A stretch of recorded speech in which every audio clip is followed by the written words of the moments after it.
Gua iseng main HP, akhirnya gue lihat lah sekitar di TPU itu. Cuman menurut gue sih nggak wajar ya, ada satu pohon menurut gue itu goyangnya sih aneh ya, aneh. Jadi kalau misalnya kayak kena angin itu kan goyangnya biasa ya, cuman ini goyangnya itu getar gitu. Gue perhatiin sekitar gue, dari sebelah kiri gue ke kanan. Pas gue liat tengok lah ke kanan, nggak jauh di pohon ceri itu ada bayangan putih. Tuh bayangan putih, rambutnya panjang. Cuma awalnya sih gue nggak negesin, tuh nggak terlalu gue ngerespon, gue masih biasa gitu. Cuma pas gue perhatiin lagi, tapi ini bener-bener jelas, putih, rambut panjang. Udah akhirnya gue mundur lah ke belakang.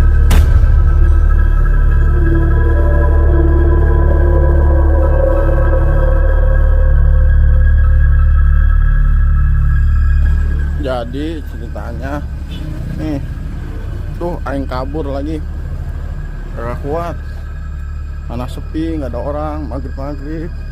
Ya Allah ya Karim. Lalu ya, tadi sih masih ada. Sabar. Bismillahirrahmanirrahim. Assalamualaikum ya ahli kubur. Aduh, mobil aing tinggal, ini mobil bener aing mah. Tuh. Allah ya Karim. Ya Allah ya Karim. Hampura. Tuh aing itu. Tuh. Aduh, kelihatan nggak tuh? Tuh, itu lagi duduk itu. Nih rambutnya panjang nih. Ya Allah ya Karim, hampura. Tuh, ya Allah ya Karim, hampura. Innalillahi wa inna ilaihi raji'un. Astagfirullahaladzim. Tuh aing mah hampura. Tuh aing nggak kuat, masih ngeliatin aing kabur. Ya Allah ya Karim, aing mobil aing tinggal bener. Astagfirullahaladzim. Duh aing mah dari tadi itu rambutnya gerak-gerak bener aing mah.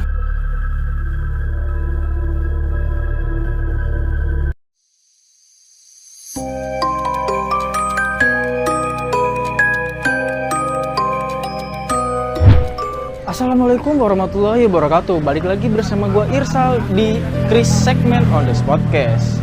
Nah, tepat di samping kalian ada mobil ambulan dan kantornya yang berada di daerah Kalilicin, Depok. Yang mana belum lama ini telah viral seorang driver ambulan mengalami kejadian yang menyeramkan dan melihat sosok kuntilanak di daerah TPU Jagakarsa saat ia mengantar jenazah. Bagi kalian yang masih penasaran dan bertanya-tanya, mari kita tanyakan langsung kepada yang bersangkutan.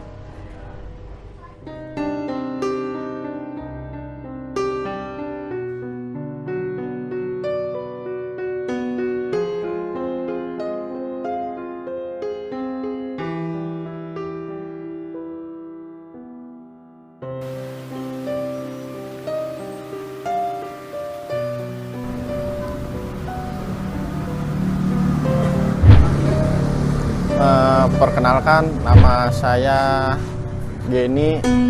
Saya profesi sebagai driver ambulan di daerah Depok. Driver ambulan itu tahun berapa, Bang?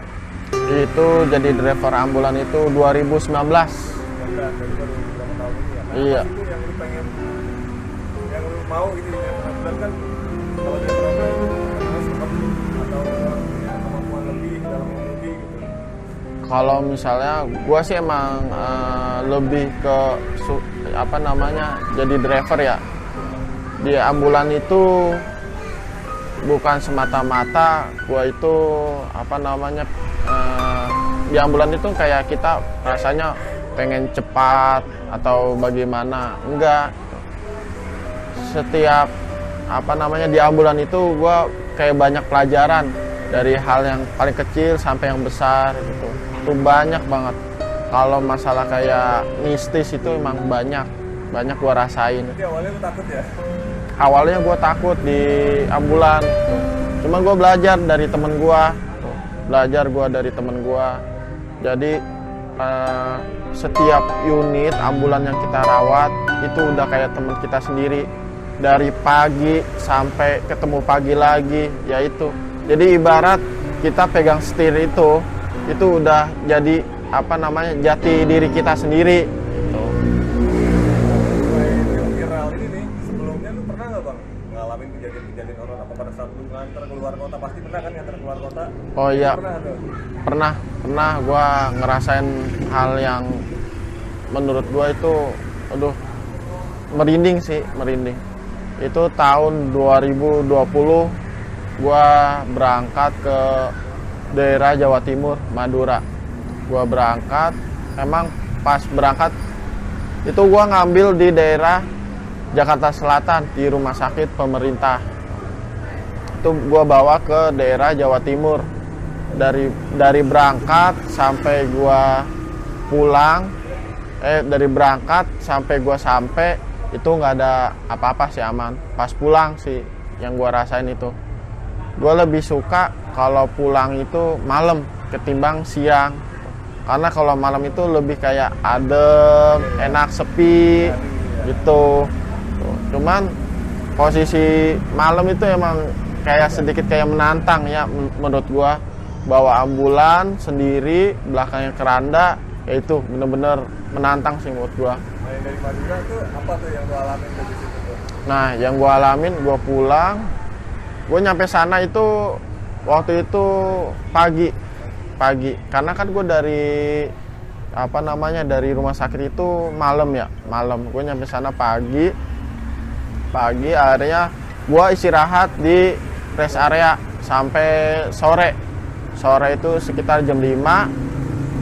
Gue bangun, mandi, prepare, habis maghrib jam 6 gue berangkat. Emang sih awalnya biasa aja. Pas sampai tol Mojokerto itu biasa aja, gue nggak ada hal apa-apa. Pas gue jalan itu waktu itu gue pakai keranda, posisi gue ngambil air, gue tengok lah begini, itu jenazah ada lagi di belakang gue, itu ada lagi.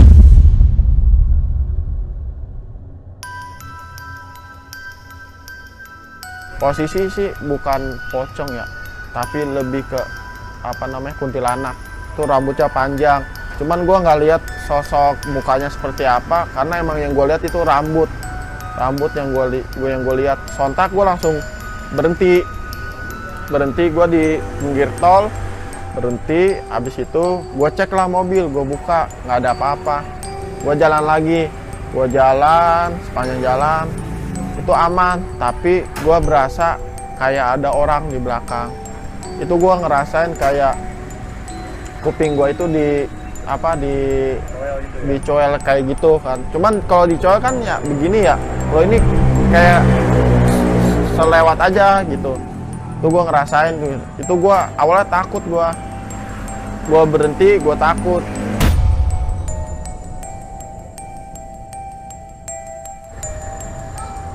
Lu pernah nggak bang ngalamin kejadian misterius atau menakutkan saat mengemudi ambulan di malam hari?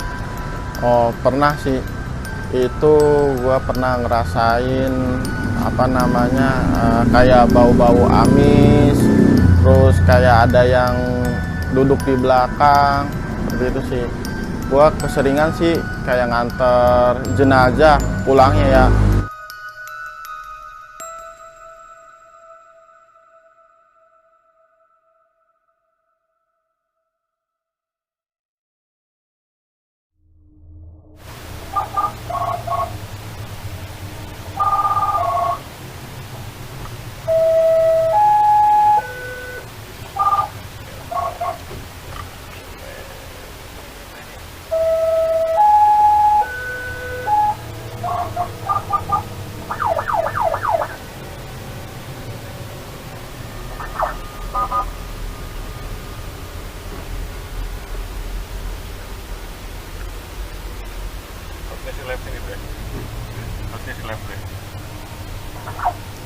Lagi hangat nih, yang lagi viral di TikTok, yang lu upload di TikTok.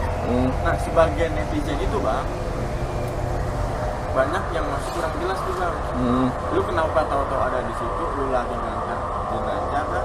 Apa mau jemput jenazah? Itu lu coba deh lu jelasin orang-orang, karena sobat mistis yang lainnya netizen lagi ini juga pengen tahu tuh bang, kronologi itu dulu dari awal ngambil jenazah pembunuhan akhirnya.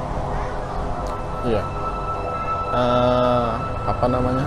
Video yang viral itu sebenarnya sih gue lagi nganterin jenazah.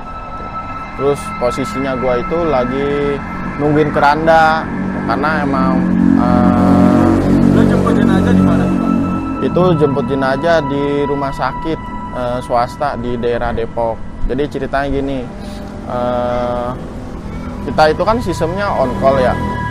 Jadi dari kantor itu ditelepon untuk kita bertugas.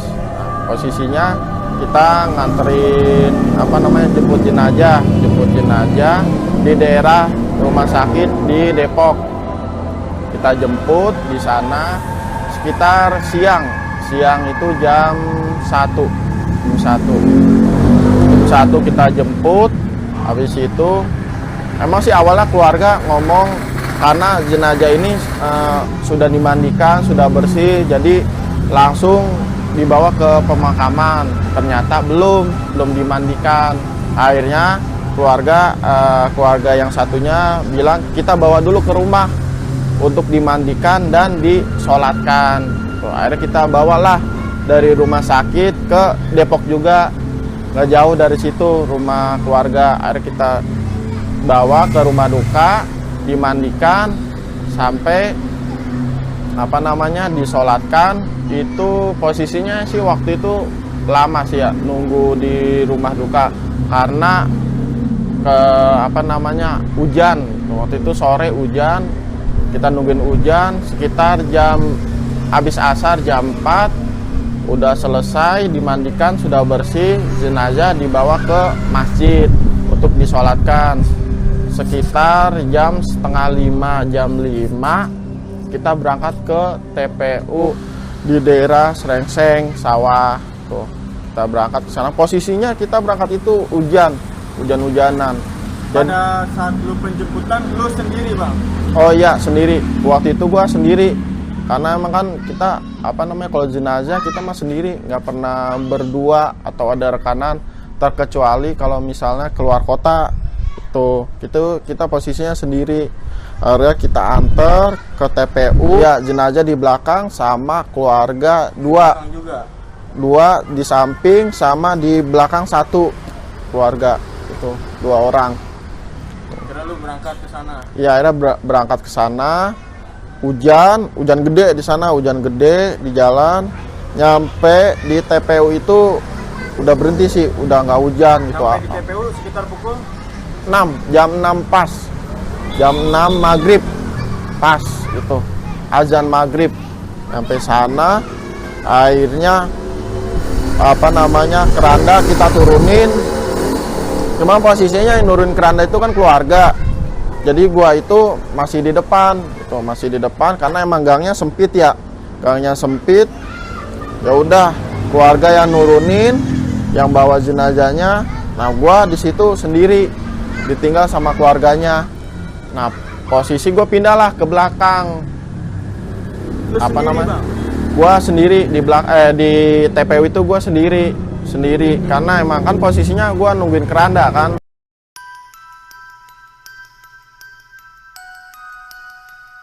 Waktu itu yang bawa jenazah kurang lebih 4-5 orang. Dan posisi gua itu di mobil nungguin kerandanya balik lagi gitu. Nah, akhirnya gue pindahlah ke belakang. Gua kira posisi dari turunnya jenazah sampai pemakaman itu dekat, ternyata emang jauh. Gua iseng main HP, akhirnya gue lihatlah sekitar di TPU itu. Cuman menurut gue sih nggak wajar ya, ada satu pohon, menurut gue itu goyangnya sih aneh ya, aneh. Jadi kalau misalnya kayak kena angin itu kan goyangnya biasa ya, cuman ini goyangnya itu getar goyangnya. Nah, gue perhatiin, tapi yang lain kok nggak goyang. Nah, posisinya emang nggak ada angin,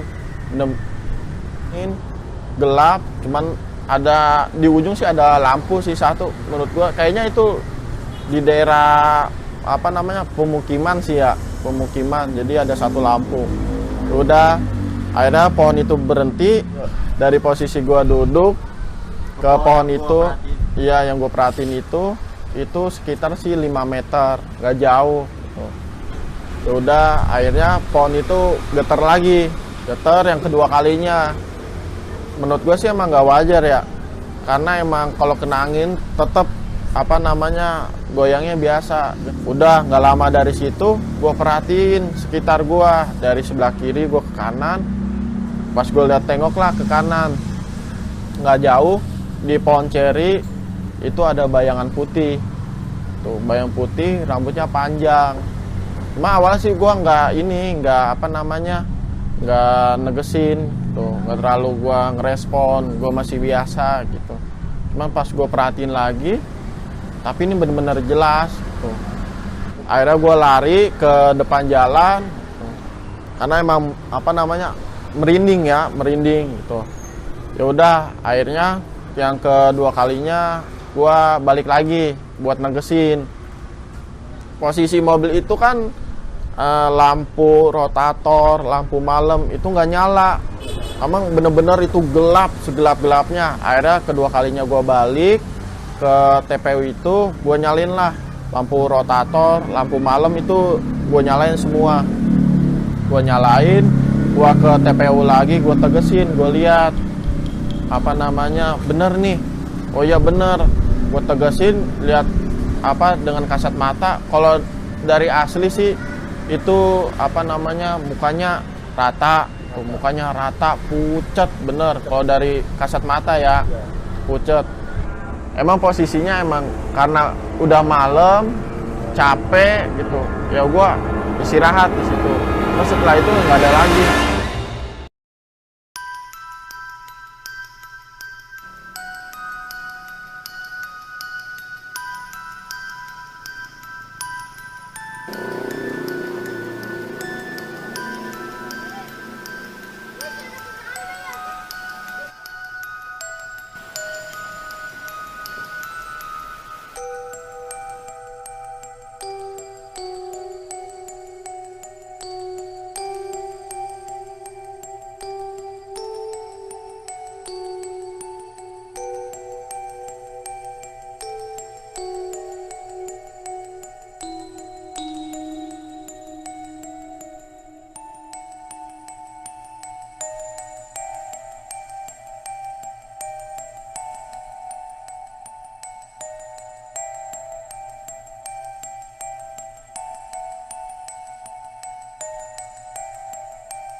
Ini juga nih, pastinya ada panggilan rescue atau korban kecelakaan itu juga.